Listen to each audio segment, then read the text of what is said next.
Hi, this is Ian Wright, and I would like just to speak a little bit on anxiety in kids. We're talking young kids here. I mean, I've covered anxiety with adults and with teenagers before, and it's a big area of mine. I spend a lot of time working with children who have anxiety, and I think it's important to talk about. And just at the end of this, I want to give a couple of specific focused exercises that you can do with children to help them calm down their nervous systems.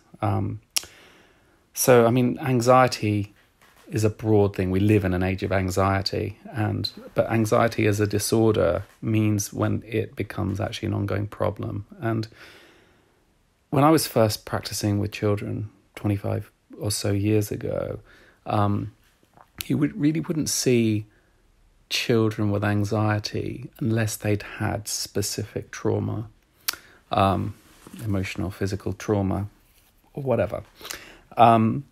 Nowadays, we see it all the time. 5 years old, even younger, actually. 10 years ago, you'd start seeing it 7-year-olds. Now it's 4 years old, and it's not an ideal situation, and I think that we need to tackle it and address it fundamentally. And I have some views on that I'm just going to talk about it. But anxiety as a condition is when your nervous system remains, or when a child's nervous system remains in the state of fear, anxiety. It's like in high tone. It's like a reactivity, which means they can't calm down, sleep's affected, mood's affected, the ability to actually carry on with normal life's affected, it's difficulty to go to school. It's normally triggered by specific things. There can be social phobias, or there can be particular focused issues, for example, having anxiety of a dog, if, you're frightened by dogs from a certain situation. But I'm talking more of a kind of generalized anxiety disorder type situation, and how this can be set up in children and how we can work with it, because I'm just going to leave aside specific phobias and specific anxieties in relationship to trauma, because that's a slightly different subject, can equally be worked with, but I just want to talk more generally today. What happens physiologically in the brain when anxiety is present is a part of the brain called the amygdala, which deals with a preconscious fear reaction. It's like it works before we can think about something. That's what a preconscious state is. And so, for example, if we see a threat in the environment, like a wild dog or something, we react before we can even think about it, and it sets up a chain reaction through something called the hypothalamic pituitary adrenal axis, the HPA axis, which is what we're going to talk about a little bit, which will set off a cascade of reactions in the body, which will initiate a fight, flight, fright reflex in the body. So you run away from, or you fight the wild animal, or you actually you lie down in fright. That's the common physiological reactions. And these aren't conscious thought of reactions. These are the reactions that are kind of programmed into your body. Now, this HPA axis can get set off by lots of different other factors. And that's what I want to talk about a little bit here. This reactivity of this area is sensitive to certain things like sugar. So too much sugar in the diet can actually set up a reaction in the HPA axis and can create a tone in our nervous system that can liken to anxiety. What you're doing here is we're looking at all the different factors that are put into the kind of melting pot, which can create this threshold of anxiety in children. So the first thing, and I've talked about this in previous podcasts, is careful with sugars, because it can set up a direct reaction in susceptible children. A child's HPA axis, or a baby's HPA axis, can be pre-toned in, for example, a stressful pregnancy, because mother's HPA axis can trigger the child's as it develops. Now, there's nothing you can do about it if you've had a stressful pregnancy. You need to bring them to someone like an osteopath who can detone that and work to rebalance that kind of nervous reaction in the physiology. Birth itself can set up tone in this, set up a kind of like shock reaction. If it's a tricky, traumatic birth, say there's difficulty with first breath or baby is in distress, it can set up the HPA axis to be in a reactive state. And those children have difficulties falling asleep, they're irritable, they're constantly moving, etc., etc. Now, that can cross over with other things in babies, obviously, like reflux and colic, which I've covered extensively in other web little chats. But there are these triggers that can be in the history, and they can be nothing to do with anything as a parent that you can do or have done that can set up this tone. But what happens, though, is we live in this world of overstimulation. Our senses as children and as adults are in a constant state of overwhelm. And this overwhelm of information and this information overload stimulates this HPA axis. It has a direct effect on it, especially electronic screens. Also, some of the unrefined social media can actually add to stress, anxiety as well, obviously, and this is a subject that's been covered multiply, but it's very, very important. So you have an emotional reaction to overwhelm, but you've got a physical overwhelm where our senses are just overwhelmed all the time. There's lights flashing the whole time, electronic screens, information, and it sets up this tone in the HPA axis, the hypothalamic pituitary adrenal axis, and triggers anxiety. So I could talk about this a lot, but let's actually talk about how to address that and to deal with this in young children. I'm talking children up to, say, the age of 7, 8 years old, but it works for adults as well and anybody.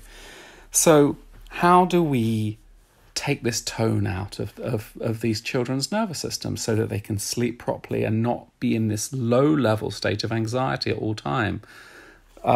Okay, the social triggers and the social world they live in, the social pressures that young children face these days are huge compared with what they faced 10, 15, 20 years ago, as I've already said.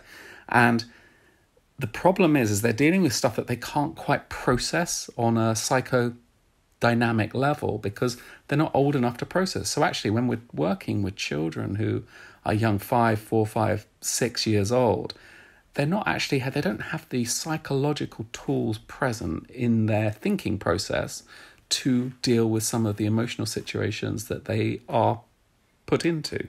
So actually, kids hold things in their bodies. And so that's why working as osteopaths, we can unwind that tone in their nervous system and allow them to rebalance much better, much easier.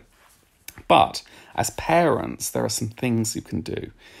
Number one is nature. Nature is a wonderful detoner of the sympathetic nervous system, the HPA axis. It brings in the other side, the vagal side, which is the counterbalance to the adrenaline side of the HPA axis or the cortisol side.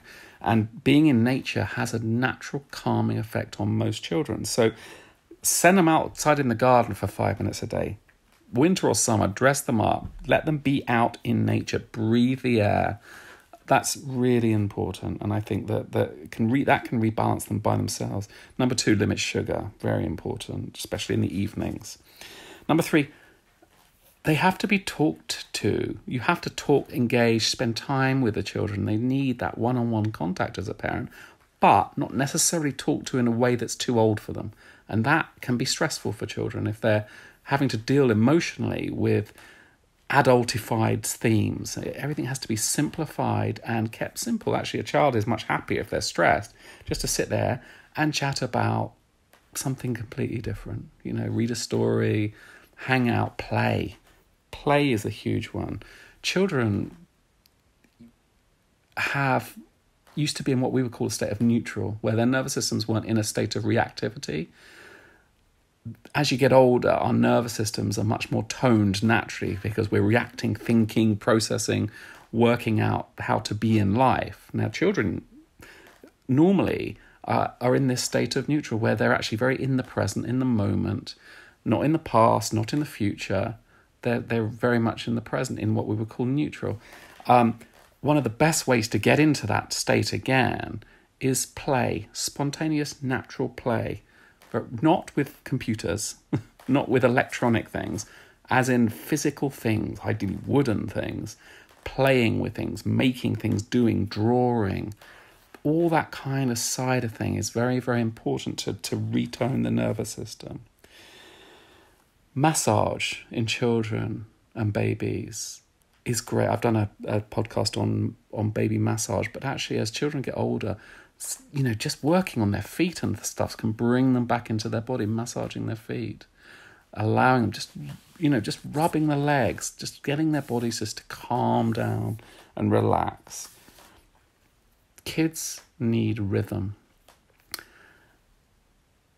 Rhythm actually calms the nervous system, rebalances, helps everything develop and function in a very calm, coherent way. There's this coherent thing. So rhythm means like daily rhythm. So you have dinner at a certain time, you have bedtime at a certain time, bath.